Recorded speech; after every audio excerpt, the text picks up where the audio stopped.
High, আজকে আমরা phenol কেন বেশি অ্যাসিডিক অ্যালকোহলে থাকতে সেইটা আজকে আমরা শিখব। তো আজকে আমরা বলতে গেলে ক্লাস ইলেভেনের যে রেজোনেন্স কেমিস্ট্রি বেঞ্জিনের সাথে কীভাবে রেজোনেন্স হয় সেইটা আজকে আমরা ভালো করে বুঝবো। তাহলে চলো আমরা ভালো করে শেখার চেষ্টা করি। তো আমরা কি জানি ফেনল হচ্ছে বেঞ্জিনের সাথে যখন ওএইচ গ্রুপ থাকে তাকে বলি ফেনল, রাইট?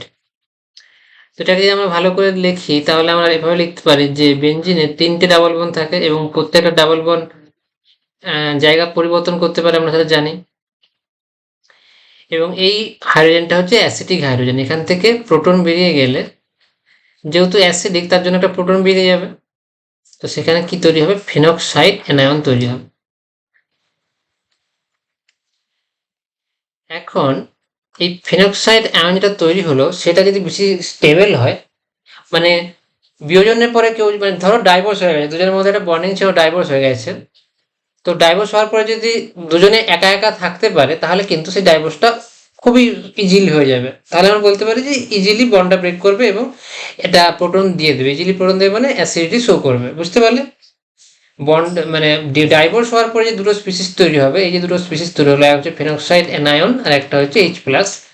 এরা যদি নিজেরা খুব একা একা থাকতে পারে তাহলে আমরা বলতে পারবো যে তাহলে এরা ডাইভোর্স করেই নেবে, মানে ফেনল একটা H+ দিয়ে ফেনক্সাইড আয়ন বানাবে, তার মানে সে অ্যাসিডিক হবে। তাহলে আমরা চলো বোঝার চেষ্টা করি এই ফিনক্সাইড অ্যানায়নটা কিভাবে স্টেবিলিটি পাচ্ছে। তাহলে আমরা কি দেখতে পাচ্ছি? ও মাইনাস। এই ও মাইনাস বলতে বোঝানো হচ্ছে প্রথমে ফেনলে দুটো লোন অক্সিজেন দুটো লোন পেয়ার ছিল, এখন ও মাইনাস হওয়ার পরে এখানে একটা ওই যে বলছি এই যে দুটো বন্ড পেয়ার ছিল, বন্ড পেয়ারে যে দুটো ইলেকট্রন ছিল, সেই ইলেকট্রনটা দুটোই অক্সিজেন নিজের কাছে রেখে দিয়েছে আর প্রোটনকে বলছে তুমি যাও, তুমি ডাইভোর্স নেওয়ার হয়েছে, তুমি শূন্য হাতেই যাও। তাহলে প্রোটন শূন্য হাতেও চলে গেছে। এবারে এর যে এতগুলো টাকা পয়সা এ যদি গুছিয়ে নিতে পারে নিজেকে, মানে নিজের ইমোশন সবকিছু স্ট্রাগল যদি নিজে গুছিয়ে নিতে পারে তাহলে সে স্টেবল হয়ে যাবে, সে শান্তি থাকবে। তাহলে দেখো কিভাবে ফেনল এই একটা এক্সট্রা লোন পেয়ার হওয়ার জন্য এটাকে মাইনাস চার্জে দেখানো হচ্ছে। তাহলে এই অ্যাকচুয়ালি ইলেকট্রন পেয়ারটা এখানে কি করবে? ডবল বন্ড করবে আর এই বন্ডটা খুলে যাবে। তো আমরা এই যে স্ট্রাকচারটা ড্র করব এই ডাবল এর মাধ্যমে, এটাকে বলা হবে রেজোনেন্স স্ট্রাকচার। তাহলে দেখো রেজোনেন্স স্ট্রাকচার যখন আমরা করলাম তখন কি করলাম? আমরা এই যে বন্ডটা খুললাম, তো এখানে অক্সিজেন আর কার্বনের মধ্যে ডবল বন্ড করে দিয়েছি। একটা লোন পেয়ার ডবল বন্ড করেছে, তার জন্য আর দুটো লোন পেয়ার একই রকমভাবে থেকে যাবে। আর এখানে যেহেতু ডবল বন্ডটা খুলে গেছে তার জন্য এখানে মাইনাস চার্জ হবে। আবার এই মাইনাস চার্জটা আবার এখানে ডবল বন্ড করবে, মাইনাস মানে দুটো ইলেকট্রন, তো দুটো ইলেকট্রন একটা পাই বন্ড বানাতে দুটো ইলেকট্রন প্রয়োজন, তো এই দুটো ইলেকট্রন আবার এখানে পাই বন্ড করবে এবং এই বন্ডটা খুলে যাবে। তো এই বন্ডটা খুলে গিয়ে এখানে আবার মাইনাস চার্জ হবে। তো ভালো করে বোঝার চেষ্টা করো।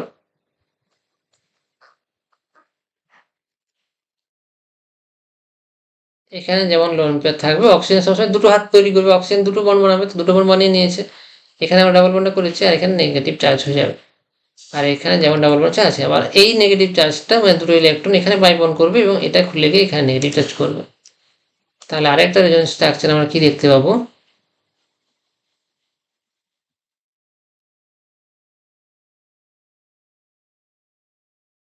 দেখো ভালো করে বোঝার চেষ্টা করি, এখানে আমরা অ্যারো দিয়েছি মানে এটা একটা রিয়াকশন হচ্ছে, আর এখানে আমরা যে ডাবল অ্যারো দেখাচ্ছি এখানে কোনো রিয়াকশন হচ্ছে না, এখানে শুধু স্ট্রাকচারে পরিবর্তন হচ্ছে, এগুলো রেজোনেন্স স্ট্রাকচার। তার জন্য এই ডাবল অ্যারো আর সিঙ্গেল অ্যারোর মধ্যে পার্থক্যটা সেটা ভালো করে তোমাদেরকে বুঝতে হবে।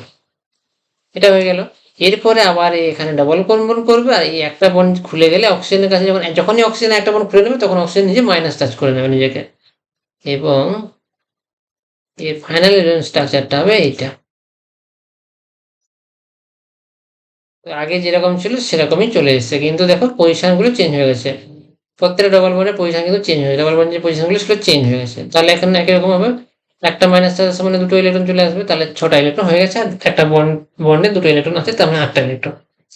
তো এইভাবে কি হচ্ছে দেখো, তাহলে কি হচ্ছে? প্রথম হচ্ছে রেজোনেন্সের মাধ্যমে নেগেটিভ চার্জ ডিলোকালাইজ হচ্ছে, নেগেটিভ চার্জ ডিলোকালাইজড। তো ডিলোকালাইজড হলে স্টেবিলিটি বাড়বে। তোমরা জানো যে চার্জ যদি ডিলোকালাইজড হয় তাহলে স্টেবিলিটি বাড়বে। তাহলে এইভাবে যে পুরো সিস্টেম, পুরো রিংয়ের মধ্যে মানে একটা কি হচ্ছে ব্যাপারটা, যে ডাইভোর্স হওয়ার পরে যে এই যে নেগেটিভ চার্জটা পেয়েছে, মানে এই দুঃখটা পেয়েছে, এই দুঃখটা পরিবারের সবাই মিলে ভাগাভাগি করে নিয়েছে। মানে এই যে দুটো ইলেকট্রন, এক্সট্রা ইলেকট্রন, এই দুটো এক্সট্রা ইলেকট্রন চলে এলো বন্ড পেয়ার থেকে, সেই দুটো ইলেকট্রন সবাই ভাগাভাগি করে নিয়েছে। তো সবার মধ্যে কম কম দুঃখ আছে, তাহলে সে স্টেবল। বুঝতে পারলে, সবাই কম কম দুঃখ পাচ্ছে, তার জন্য সে স্টেবল। কিন্তু যখন তুমি নর্মাল অ্যালকোহল নেবে, ধরো মিথানল CH3 OH, এই হেটেরোঅ্যাটমের সাথে, হেটেরোঅ্যাটম বলতে ইলেকট্রোনেগেটিভ অ্যাটমের সাথে হাইড্রোজেন, তাহলে সেটা অ্যাসিডিক হয়, তাহলে এখান থেকে প্রোটন বেরিয়ে যাবে। প্রোটন বেরিয়ে যাবে, প্রোটন বেরিয়ে যাবে মানে সে কোনো ইলেকট্রন নিয়ে যাবে না, সে দুটো ইলেকট্রন অক্সিজেনকেই দিয়ে যাবে। বলছে আমি একা যেতে খুশি, আমার কিছু চাই না, আমি শুধু তোমার সাথে থাকতে চাই না। তো তোমার সাথে থাকতে চাই না বলে সে একটা, ওই দুটো ইলেকট্রন দিয়ে চলে গেল। তো অলরেডি দুটো লোন পেয়ার ছিল, দুটো লোন পেয়ার ছিল। তাহলে এখন দেখো এই ছটা যে ইলেকট্রন আমি লিখছি, কোন ছটা ইলেকট্রন সেটা ভালো ভালো বুঝতে পারলে। তো প্রোটন বলছে আমি একা যেতেই খুশি, আমার কিছু চাই না। সে 1s0, তার কাছে কোনো ইলেকট্রন নেই, সে বাট সে খুশি, সে বলছে আমার কাউকে চাই না, আমি একা চলে যাচ্ছি, তোমার সাথে থাকতে পারবো না। তো এখানে দেখো, এখানে অক্সিজেনের কাছে কি হয়েছে ব্যাপারটা, এই যে একটা এক্সট্রা নেগেটিভ চার্জ এলো, তার জীবনে দুঃখ এলো ডাইভোর্সের পরে, সেই দুঃখটাকে সে ডিস্ট্রিবিউট করার মতো কাউকে পাচ্ছে না। কারণ এখানে CH3 তো নেওয়ার কোনো ব্যাপার নেই, সে ভাবছে আরো ঢিলে ঢিলে দেবে, দুঃখ দেবে, বলবে আচ্ছা তো মানে বাড়ি, বাপের বাড়ি চলে এসছে, তখন বলছে আচ্ছা বরকে ছেড়ে চলে এসেছিস, তোকে কেন তুই এসেছিস। তো CH3 মোটামুটি দুঃখ ভাগ করবে না। তাহলে বুঝতে পারছো, এ মোটামুটি স্টেবল নয়, এর negative charge, negative charge, not the negative charge non delocalised. তার নন ডিলোকালাইজড হচ্ছে মানে ডিলোকালাইজড, তার এটা জানি লিস্টেবল। তাহলে বুঝতে পারছো অ্যালকোহল এবং ফেনলের মধ্যে ডাইভোর্স বা এই যে প্রোটন ছেড়ে দেওয়া, প্রোটন ছেড়ে দেওয়া মানে অ্যাসিডিটি শো করা, অ্যাসিডিটি শো করছে। অ্যাসিড মানে কি, অ্যাসিড মানে H+ দেবে। তো এই অ্যাসিডিটি শো করার পরে তাদের যে দুটো নেগেটিভ পিসিস তৈরি হলো, একটা ফেনক্সাইড আর এটাকে বলা হয় অ্যালকক্সাইড, এটাকে বলা হয় অ্যালকক্সাইড। অ্যালকক্সাইড হচ্ছে অ্যালকক্সাইড। এই অ্যালকক্সাইডের স্টেবিলিটি আমরা ব্যাখ্যা করতে গিয়ে দেখলাম যে ফেনক্সাইড অ্যানায়ন বেশি স্টেবল, ফেনক্সাইড যে অ্যানায়নটা সে বেশি স্টেবল দেন অ্যালকক্সাইড। তাহলে বুঝতে পারছো ডাইভোর্সের পরে ফেনল বেশি খুশি, তার জন্য অ্যাসিডিটি ফেনলের বেশি হবে অ্যালকোহলে থাকতে। তাহলে বুঝতে পারলে ফেনলের অ্যাসিডিটি কেন অ্যালকোহলে থাকতে বেশি, আমরা বেসিক রেজোনেন্স স্ট্রাকচার ড্র করা থেকে শেখালাম তোমাদেরকে। এবারে দেখো এই জিতে কি প্রশ্নটা আগে দিয়েছে সেটা আগে তোমরা দেখে নাও। এখানে জি মেন্স 2020-তে একটা প্রশ্ন দিয়েছে যে which one of the following most acidic. এখানে বলছে ফেনল, ইথানল, প্যারামিথাইল ফেনল এবং হচ্ছে মিথানল। তাহলে দেখো ইথানলের স্ট্রাকচারটা আগে দেখে নাও। ইথানল হচ্ছে এই মলিকুলটা, মিথানল হচ্ছে এই মলিকুলটা, আর ফেনল তো আমরা এতক্ষণ দেখলাম, ফেনল হচ্ছে এই মলিকুলটা, আর এটা দিয়েছে প্যারামিথাইল ফেনল। তাহলে দেখো আমরা জানি অ্যালকোহলের থাকতে এইটাকে বলা হয়, যে দেখো কিভাবে MCQ সলভ করবে, একটা ভালো করে শিখো। আজকে MCQ কিভাবে সলভ করবে সেটা আজকে আমরা শিখে নিই একটু। আচ্ছা, এই যে MCQটা দিয়েছে, MCQ ভালো করে শেখার চেষ্টা করো। দেখো প্রথমে আমরা জানি যে ফেনল বেশি আমার অ্যাসিডিক ইথানলে থাকে, তাহলে ইথানল থাকতে, তাহলে প্রথমে এলিমিনেট করো যে ইথানল হবে না আমার অ্যান্সার, তাহলে ইথানলটাকে কেটে দাও। এলিমিনেট, একে বলে এলিমিনেশন ভার্সেস সিলেকশন। এলিমিনেশন আজকে যেটা আমরা শেখাচ্ছি, elimination versus selection, elimination versus selection principal. কিভাবে তুমি MCQ সিলেক্ট করবে যে কোনটা রাইট অ্যান্সার। তাহলে আমরা প্রথমে এলিমিনেট কি করলাম, যে ইথানল অ্যালকোহল এবং মিথানল অ্যালকোহল এরা লেস অ্যাসিডিক, এখানে বলছে মোস্ট অ্যাসিডিক, তাহলে ফেনল হতে পারে অথবা প্যারামিথাইল ফেনল হতে পারে। এবারে দেখো ফেনল এবং প্যারামিথাইল ফেনল, এটা হচ্ছে ফেনল, এই দুটো অপশনের মধ্যে কোনো একটা অপশন হবে, কারণ ফেনল বেশি অ্যাসিডিক। দেখো প্যারামিথাইল ফেনল, এখন ভালো করে বোঝার চেষ্টা করো। আমরা কি বলছিলাম, ডাইভোর্সের পরে মিথানলের ক্ষেত্রে কি হচ্ছে, যে ডাইভোর্সের পরে যে ওই নেগেটিভ চার্জটা এসেছিল সেটাকে স্টেবিলাইজ করতে না করে সেটাকে বরঞ্চ পুশ করছিল, যে আরো দুঃখ বাড়িয়ে দিচ্ছিল মিথানল, প্লাস আই এফেক্টের মাধ্যমে বাড়িয়ে দিচ্ছিল। তো একই রকম ভাবে মিথাইলের গ্রুপ তো প্লাস আই এখানেও লাগাবে না, তাহলে এখানেও তো সেই দুঃখকে বাড়িয়ে দেবে, বেশি আরো ইলেকট্রন ঠেলে দেবে। একই ইলেকট্রন অক্সিজেনের উপর এখন বাড়তি ইলেকট্রন চলে এসেছে, তার বোঝা সে নিজে সামলাচ্ছে, মিথাইল আবার ঠেল দিচ্ছে, তো সে ঝামেলায় পড়ে গেছে, তার মানে সে বেশি অশান্তিতে আছে, আনস্টেবল। তো একই রকম ভাবে এখানে মিথাইল সে কি করছে, স্টেবিলাইজেশন কিছুটা তো স্টেবিলাইজেশন পাচ্ছে, যে এই মাইনাস চার্জ হওয়ার পরে সেটা কনজুগেশন করছে, দুই ক্ষেত্রে কনজুগেশন করবে, কিন্তু মিথাইলের ক্ষেত্রে কি হচ্ছে, আরো ইলেকট্রন ছেড়ে দিয়ে সেটাকে আরো অশান্তি তৈরি করছে। তাহলে আমরা বুঝতে পারছি যে ফেনলই হবে রাইট অ্যান্সার। বুঝতে পারলে, ফেনল হবে অটোমেটিক ভাবে রাইট অ্যান্সার। তো আজকে আমরা একটু ডিটেলসে বুঝবো যে কেন প্যারামিথাইল ফেনল লেস অ্যাসিডিক। তাহলে চলো আজকে আমরা দেখি যে ফেনলের এই যে নেগেটিভ, মানে আমরা যে রেজোনেন্স গুলো ড্র করলাম সেইগুলোতে ভালো করে তোমরা লক্ষ্য করো যে এই যে আমরা রেজোনেন্স স্ট্রাকচারটা ড্র করলাম ফেনলের,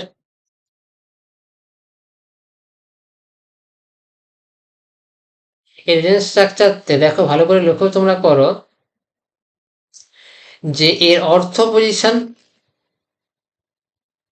পজিশন এবং প্যারা পজিশনে মাইনাস চার্জ আছে, বুঝলে তো, অর্থ এবং প্যারা পজিশনে মাইনাস চার্জ আছে। তাহলে আমরা এখানে লিখতে পারি এইভাবে যে অর্থ পজিশনে ডেল্টা নেগেটিভ হবে আর প্যারা পজিশন ডেল্টা নেগেটিভ হবে, তার জন্য অর্থ প্যারা ডাইরেক্টিং হবে ফেনল, সাবস্টিটিউশন হবে অর্থ প্যারা, ইলেকট্রোফিলিক সাবস্টিটিউশন অর্থ প্যারাতেই হয়। তাহলে দেখো এই যে অর্থ এবং প্যারা পজিশন, এখানে যদি এখানে মাইনাস চার্জ চলে আসে মানে একটা রেজোনেন্স স্ট্রাকচার, এটা হচ্ছে একটা রেজোনেন্স স্ট্রাকচার, ধরো এই হচ্ছে একটা রেজোনেন্স স্ট্রাকচার যেটা প্যারাতে হয়। তো এই যে রেজোনেন্স স্ট্রাকচারটা, এইখানে দেখো এই যে মাইনাস চার্জটা এসছে, এবার এই মাইনাস চার্জটা মানে কি দুঃখ, আমি বললাম যে ডাইভোর্সের পরে একটা মাইনাস চার্জ জীবনে চলে এসে দুঃখ বেড়ে গেছে, দুঃখটাকে যে সামলাতে পারবে সেইটাকে বেশি স্টেবিলিটি দেবে। তো যখন আমরা নাইট্রো গ্রুপ লাগাবো, নাইট্রো অথবা কার্বনিল গ্রুপ লাগাবো, দেখো ভালো করে বোঝার চেষ্টা করো, যখন আমরা কিছু ইলেকট্রন উইথড্রয়িং গ্রুপ কারা, নাইট্রো এবং অ্যালডিহাইড বা এস্টার, এটা হচ্ছে ইলেকট্রন উইথড্রয়িং। যখন আমি কিছু মানে এই দুঃখটাকে কার মধ্যে যদি ভাগ করে দিতে পারি তাহলে সে সুখী হবে। তাহলে এই দেখো এই মাইনাস চার্জটা নাইট্রো গ্রুপের মধ্যে লোকালাইজড হয়ে যাবে, তার একই রকম ভাবে এখানে কিটো গ্রুপের মধ্যে লোকালাইজড হবে। তাহলে এই যে ইলেকট্রন উইথড্রয়িং গ্রুপ যারা হচ্ছে Nitro, cyanide, carbonyl, CO2Me ester, তো এরা হচ্ছে CHO, এরা হচ্ছে ইলেকট্রন উইথড্রয়িং গ্রুপ। তো এরা কি করবে, ওই নেগেটিভ চার্জকে স্টেবিলাইজ দেবে। তাহলে এরা কি করবে, তারা কি করবে, মোর স্টেবিলিটি। কারণ কি না, আরো কনজুগেশন করছে, আরো ডিলোকালাইজেশন করছে, নেগেটিভ চার্জ যেটা হচ্ছিল ফেনলে অক্সিজেনের মাথায়, সেই নেগেটিভ চার্জটাকে তারা আরো ডিলোকালাইজ করছে, নিজেদের মধ্যে টেনে নিচ্ছে। তাহলে মোর স্টেবিলিটি, মোর অ্যাসিডিক। তাহলে বুঝতে পারলে ইলেকট্রন উইথড্রয়িং গ্রুপ থাকলে অ্যাসিডিটি বাড়বে। আর একই রকম ভাবে যখন তুমি কোনো ইলেকট্রন ডোনেটিং গ্রুপ লাগাবে, যখন প্যারা পজিশনে যে রেজোনেন্স স্ট্রাকচারটা হবে সেখানে যদি তুমি মিথাইল লাগিয়ে দাও, তাহলে সে ঢালবে একই ইলেকট্রন, এখানে দুঃখ এসে এখানে মাইনাস চার্জ চলে এসেছে, আবার সে ইলেকট্রন আরো ঢালছে, মানে দুঃখের উপর দুঃখ বাড়াচ্ছে, মানে লেস স্টেবল। তাহলে লেস স্টেবল হবে, একই রকম ভাবে তুমি যদি OMe লাগাও, তো OMe কি অক্সিজেনের লোন পেয়ার অলরেডি কনজুগেশন করে ফেনলের সাথে, তাহলে লোন পেয়ার দিতে চাইবে, আর ওদিক থেকে লোন পেয়ার আসতেছে, মানে দুদিক থেকে লোন পেয়ার দিচ্ছে, মানে কেউ কাউকে দিতে পারবে না, মানে এদিক থেকে অক্সিজেন দিতে চাইছে আবার এদিক থেকে অক্সিজেন চাইছে। তাহলে এই অক্সিজেনের উপর যে নেগেটিভ চার্জ আছে সে কিন্তু আর আসতে পারবে না, ফ্যাটালি হয়ে যাবে। ওর উপর থেকে পাঠানোর চেষ্টা করছে, আবার নিচ থেকে ঠেলছে, তাহলে সে আসতে পারবে না। তাহলে যত ইলেকট্রন ডোনেটিং গ্রুপ হবে, ইলেকট্রন ডোনেটিং গ্রুপ যেমন মিথাইল, OMe, NH2, এরা সব হচ্ছে ইলেকট্রন ডোনেটিং, কারণ লোন পেয়ার আছে, লোন পেয়ার থাকার জন্য এবং প্লাস আই ইফেক্টের জন্য এরা কি করে, ইলেকট্রন ডোনেট করে। তো ইলেকট্রন ডোনেট করলে সেই তখন লেস স্টেবল হবে, লেস অ্যাসিডিক হবে। তো বুঝতে পারলে, তাহলে অর্ডারটা কি হবে অ্যাকচুয়ালি, তাহলে ফেনলের অ্যাসিডিটি সব থেকে বেশি কি অ্যাসিডিক হবে, সব থেকে বেশি অ্যাসিডিক হবে প্যারানাইট্রোফেনল, যদি ফেনলের প্যারা পজিশনে নাইট্রো গ্রুপ থাকে, কারণ নাইট্রো হচ্ছে একটা স্ট্রং ইলেকট্রন উইথড্রয়িং গ্রুপ। তারপরে কি হবে, প্যারা যদি কোনো কিটোন গ্রুপ থাকে, অ্যালডিহাইড অথবা যদি অ্যালডিহাইড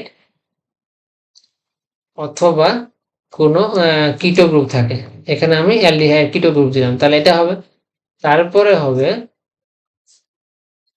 নর্মাল ফেনল, অ্যাসিডিক হবে। তারপরে হবে প্যারামিথক্সি, কারণ এই মিথক্সি করবে, মিথক্সি ইলেকট্রন ডোনেট করবে, কারণ এরা ইলেকট্রন ডোনেট করবে আর এরা ইলেকট্রন তুলে নেবে।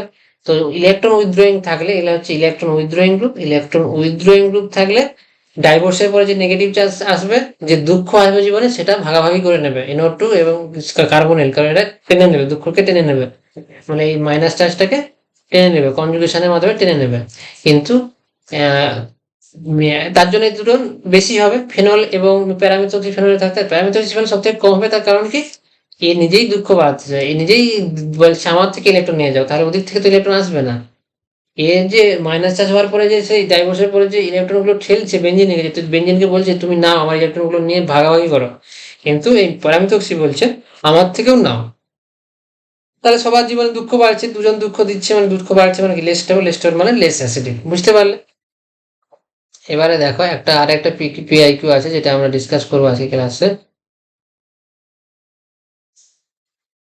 এবার দেখো অ্যালকোহলের বিভিন্ন প্রকার, অ্যালকোহলের যে বিভিন্ন যে অ্যালকোহল গুলো আছে তাদের অ্যাসিডিটি আমরা একটু দেখে নিই। তো এই দেখো নর্মাল আমরা কি দেখলাম যে অ্যালকোহলের থাকতে প্রথমে আমরা দেখলাম ফেনলের এক্সাম্পল, যে ফেনলের নাইট্রো থাকলে সব থেকে বেশি অ্যাসিড হবে, মিথক্সি থাকলে সব থেকে কম অ্যাসিড হবে। তারপর আমরা কি বললাম, যে কোনো ফেনল, যে কোনো সে প্যারামিথক্সি হোক অথবা নর্মাল ফেনল হোক, ফেনল সবসময় মোর অ্যাসিডিক হবে অ্যালকোহলে থাকতে, এটা তোমরা বুঝলাম। তারপর ফেনলের বিভিন্ন মধ্যে কারা বেশি অ্যাসিড সেটা দেখালাম। এবার দেখো অ্যালকোহলের মধ্যে কে বেশি অ্যাসিড সেটা দেখো। এই দেখো প্রাইমারি যে অ্যালকোহল, সেই প্রাইমারি অ্যালকোহলে দেখো কি হচ্ছে, একটা মানে এই যে primary alcohol ethanol CH3 CH2 OH। তো ইথানল যদি একটা প্রোটন দিতে, তাহলে ইথক্সাইড আয়ন তৈরি করবে, এটাকে ইথক্সাইড আয়ন বলা হয়, ইথক্সাইড আয়ন বলা হয়।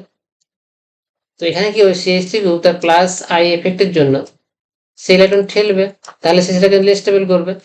একই রকম ভাবে তুমি যদি সেকেন্ডারি অ্যালকোহল নাও, সেকেন্ডারি অ্যালকোহল নাও, সেক্ষেত্রে কি হবে, দুটো CH3 গ্রুপের প্লাস আই এফেক্ট থাকবে, তাহলে কি হবে, সে আরো ডিস্টেবিলাইজ করবে, আরো ঝামেলা করবে, একই ইলেকট্রন বেশি হয়ে যাচ্ছে, তারপরে আরো ইলেকট্রন ঠেলতেছে, তখন আরো বেশি ঝামেলা করবে।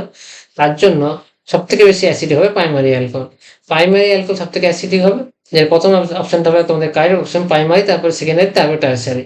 কারণ কি না, টার্সিয়ারি অ্যালকোহল থেকে ওই প্রোটন বেরিয়ে যাওয়ার পরে যে অ্যালকোক্সাইড হবে, সেখানে এবার সবাই মিলে ঠেলছে, সবাই মিলে ইলেকট্রন ঠেলছে, তো এত ইলেকট্রন ঠেললে ওটা স্টেবিলাইজ হচ্ছে না। সবসময় সিস্টেমটা কি করতে হবে, ইলেকট্রনটাকে ডিলোকালাইজ করতে হবে, মানে যে তুমি মাইনাস চার্জটা পেলে অ্যালকক্সাইড যেটা হলো প্রোটন বেরিয়ে যাওয়ার পরে, যে অ্যালকক্সাইডটা হলো সেটা যেন ওখান থেকে সরে যায়। তাহলেই তো ডাইভোর্সের পরে যে দুঃখটা তৈরি হয় জীবনে, প্রত্যেকের জীবনে দুঃখ তৈরি, একজন পজিটিভ হয়ে যাবে, নেগেটিভ হয়ে যাবে। নেগেটিভের ক্ষেত্রে কি হচ্ছে, নেগেটিভের যেন দুঃখটা কমে যায়। তো সেটা কিভাবে কমবে, যদি কেউ টেনে নেয়, তুমি এখানে একটা, যদি কেউ টেনে নেয় তাহলে সেই দুঃখটা কমবে। তো অ্যালকোহলের ক্ষেত্রে কি হচ্ছে, CH3 গ্রুপ প্লাস ইফেক্টের জন্য আরো বেশি পরিমাণে ইলেকট্রন তাদের দিকে ঠেলছে, এই কারণে সব থেকে প্রাইমারি অ্যালকোহল সব থেকে বেশি অ্যাসিডিক। তো আজকে আমরা অ্যালকোহলের অ্যাসিডিটিটা দেখালাম, আর তার আগে দেখালাম ফেনলের অ্যাসিডিটি, এবং ফেনলের অ্যাসিডিটিতে আমরা দেখালাম ফেনলের কতগুলো রেজোনেন্স স্ট্রাকচার হয়, এবং সেই রেজোনেন্স স্ট্রাকচারগুলো কিভাবে তার চার্জকে স্টেবিলাইজ করে, এবং যত বেশি স্টেবিলাইজেশন হবে, যত বেশি ডিলোকালাইজেশন হবে, তত সেটি বেশি অ্যাসিডিক হবে।